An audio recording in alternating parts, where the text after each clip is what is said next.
Peggy 18.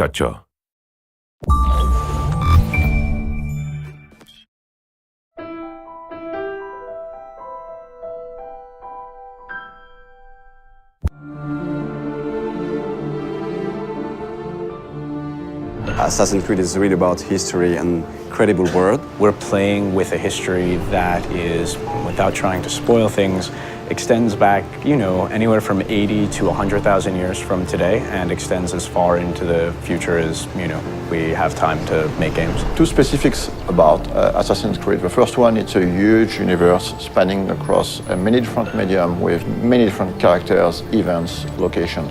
The second one is the community. The community on Assassin's Creed is extremely knowledgeable about this universe and also has very high expectation about what's coming next in terms of story. So putting all these things together, we realized it was time to fit everything into one reliable source of information. Actually, it really has been a back and forth process between the encyclopedia writers and the games writers to make sure that all the content of the book, of the encyclopedia, is really accurate. Well, we start by going through all the data, and then we would decide on what articles we wanted to do. And once we had that settled, we would write down a brief description of the article, send it out to the external writers, who would then return the full content to us. The best part about this project was adding new content.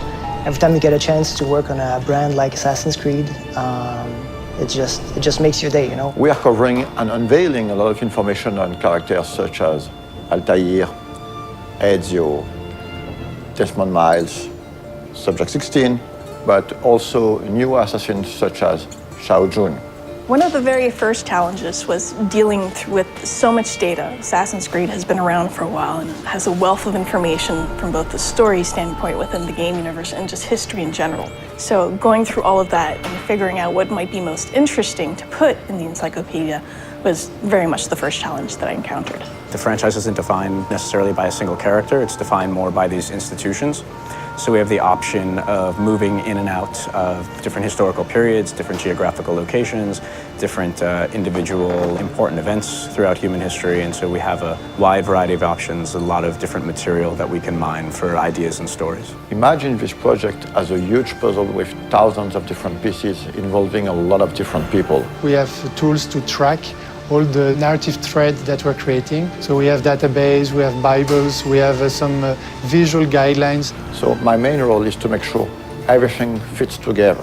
So what we did was we tried to match specific kinds of content to writers whom we knew or figured would be interested in writing that kind of stuff. Some of the biggest experts on Assassin's Creed are actually within the community. So when the time came to start writing the encyclopedia, we realized it would be very good to try to seek one writers coming from the community. So I heard about the job writing for the encyclopedia on the UB Workshop website, and I thought, well, it's about video games and it's about history, so it seemed perfect for me. We were really surprised by the reaction. We got hundreds of submissions, and some of them were very, very good. Well, most of the stuff I wrote was biographies, so of both the characters purely from the games and historical figures behind it. To make a long story short, instead of hiring one person, we finally hired 5 writers coming from the community. What I tried to do is dispatch the articles based on some of the test submissions they'd sent in, seeing what they liked to write best,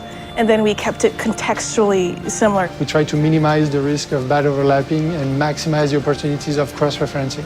As for the design aspect of the encyclopedia, we worked with a local agency called Double Echo. They were crucial to the creative process. For example, during earlier discussions, we decided to only use production concept arts to illustrate the encyclopedia as opposed to 3D renders or marketing assets. The role of concept art is very important in the conception of a game. During the early stage of conception, we work on very high-level concepts. So it's about silhouette, a mood, skylines of the city, treatment for the characters, colors. It's quite remarkable how much of the stuff does have its ties to reality and things that really happened. And I'm pretty sure that readers will discover some really interesting and new information.